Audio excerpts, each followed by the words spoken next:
कुछ मैं क्लैरिटी यहाँ पे प्रोवाइड कर दूं कि लेबनान है क्या और ये किस टाइप का कंट्री है। लेबनान बिल्कुल आपको वेस्टर्न एशिया में मिलेगा। इसकी टोटल आबादी ऑलमोस्ट 70 लाख के आसपास है। और यहाँ पे आप देखेंगे इसकी लोकेशन है, ये है यहाँ पर इंडिया, ये ईरान है, इराक, सीरिया, और यहाँ पर सीरिया के साथ बॉर्डर शेयर करता है लेबनान।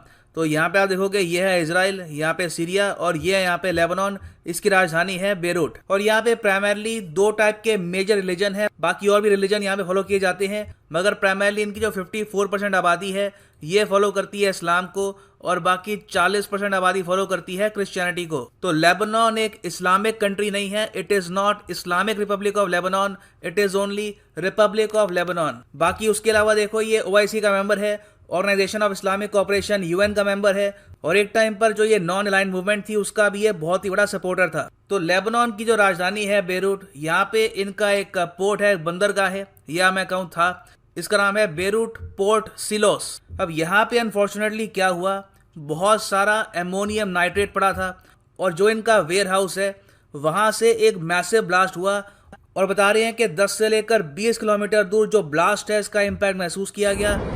कई जो रेजिडेंट्स थे आसपास में जो बिल्डिंग में रह रहे थे उनके शीशे टूट गए। शीशा टूटने से कई लोगों की यहाँ पर मौत हुई है, कई लोग यहाँ पर इंजर्ड हुए हैं। So it is a huge disaster for the entire city. अब क्वेश्चन यहाँ पर यह आता है कि ये सब हो कैसे गया, इस लेवल का ब्लास्ट। देखो ये सब स्टार्ट हुआ था सितंबर 2013 में।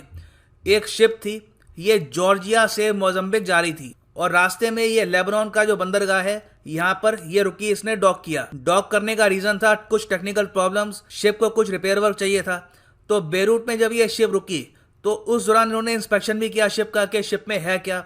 अब वहां पर पाया गया शिप में 2750 ton of ammonium nitrate. Ammonium nitrate मैं आपको ये बता दूं ज्यादातर वैसे यूज होता है एज ए फर्टिलाइजर, मगर आप अगर एमोनियम नाइट्रेट में मिक्स करते हैं कुछ एक्सप्लोसिव मटेरियल जैसे कि एल्यूमिनियम पाउडर या फिर फ्यूल ऑयल, तो ये बहुत ही ज़्यादा बड़ा ब्लास्ट कर सकता है। इसलिए आज के समय बहुत सी कंट्रीज ये कोशिश कर रही हैं कि एमोनियम नाइट्रेट की जो ओपन सेल होती है, जो ओपनली ये सेल किया जाता है फार्मर्स को, ये कम करें और बहुत ही रिस्ट्रिक्टेड तरीके से इसका ट्रेड हो। तो जब इस शिप में एमोनियम नाइट्रेट पाया गया तो यहाँ पर बेरूट के पोर्ट की अथॉरिटीज़ ने यह कहा कि हम ये शिप आगे सेल होने नहीं देंगे क्योंकि यहाँ पर एमोनियम नाइट्रेट है और आपके पास प्रॉपर पेपर वर्क भी है नहीं। तो उसके बाद जो ओनर्स थे शिप के, उन्होंने इस पूरे प्रोजेक्ट को अबैंडन कर दिया। इन्होंने ये कहा कि हमारी शिप ही नहीं है, इस शिप को लेबनान रख सकता है, हम इसको क्लेम नहीं करेंगे। अब लेबनान के सामने प्रॉब्लम ये थी कि इस शिप में जो बहुत सारा एमोनियम नाइट्रेट था, इसका ये करे क्या। तो उस टाइम इन्होंने ये डिसाइड किया 2015 में कि जो बंदरगाह के पास में एक स्टोरेज हाउस है, वहाँ पर ये सारा एमोनियम नाइट्रेट रख देते हैं और वहीं पर रहेगा, बाद में देखेंगे इसका क्या करना है। तो ये देखो एक्सट्रीम नेग्लिजेंस है कि एक पोर्ट जो एक बहुत ही ज़्यादा बिजी लोकेशन के पास है, वहाँ पर इतनी भारी मात्रा में एमोनियम नाइट्रेट जैसा मटेरियल स्टोर करना ही it is a huge mistake. तो 2015 से जो एमोनियम नाइट्रेट था ये यहाँ पे पड़ा रहा, और अब अचानक से क्या हुआ है कि इस वेयर हाउस में जहाँ पे ये नाइट्रेट पड़ा था ब्लास्ट हुआ है, और इस एमोनियम नाइट्रेट का जो ब्लास्ट है वो हम सब ने देखा है कि इट इज़ एब्सोल्युटली हॉरिफिक। यहाँ पे आप देख पाएंगे ये इमेजेस आई हैं फ्रॉम द लोकेशन, यहाँ पे एमोनियम नाइट्रेट स्टोर हुआ करता था।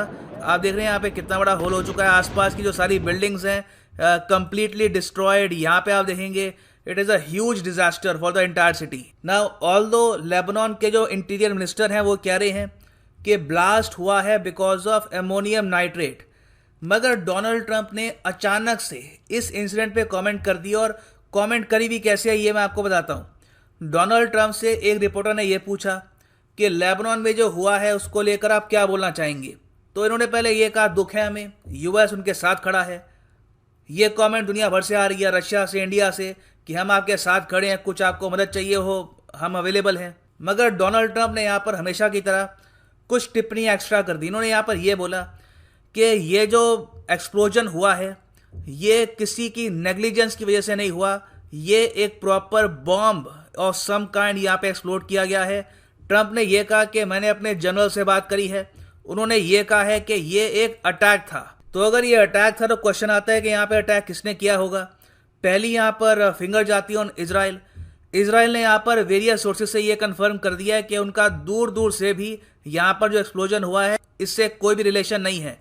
इजराइल पे उंगली इसलिए जाती है क्योंकि लेबनान में एक ग्रुप है हिजबुल्ला, जो लेबनान की पॉलिटिक्स में और इनके इंटरनल अफेयर्स में भी काफी हद तक इन्वॉल्व है। और ये एक मिलिटेंट ग्रुप है, काफी कंट्रीज इसको आतंकवादी भी मानती है इंक्लूडिंग इजराइल। तो हिजबुल्ला का मेन काम ये है कि इजराइल को कॉन्स्टेंटली अटैक करना। तो एक थ्योरी है सामने आई कुछ टाइम के लिए कि ये जो अटैक है ये इजराइल ने कराया है लेबनान को बताने के लिए कि हिजबुल्ला का जो इन्फ्लुएंस है ये कम करो। मगर इजराइल ने अपने आप को दूर कर लिया। इससे इजराइल ने ये कहा कि ये सब थ्योरीज हैं, हमने ये अटैक नहीं करवाया। सो अब क्वेश्चन यहाँ पर यह आता है कि लेबनान पर इस लेवल का अटैक, अगर डोनाल्ड ट्रंप यहाँ पर कह रहे हैं कि अटैक हुआ है, इस टाइप का अटैक कौन करेगा और यहाँ पे लेबनान को क्या मैसेज वो सेंड करने की कोशिश कर रहे हैं। इस इशू को लेकर देखो आने वाले टाइम में और इन्वेस्टिगेशन होगी और इसके बारे में और जानकारी सामने आएगी। फॉर द टाइम बिंग हम यही कह सकते हैं कि ये एक बहुत ही ज़्यादा ट्रैजिक इंसिडेंट है और ये एक वार्निंग सिग्नल है for other countries around the world कि एमोनियम नाइट्रेट को कभी भी इस तरीके से स्टोर मत करो एक जगह पर, वहां पे ऐसा ब्लास्ट हो सकता है। So this is right now the end of this video. Thanks for listening and as always God bless you all.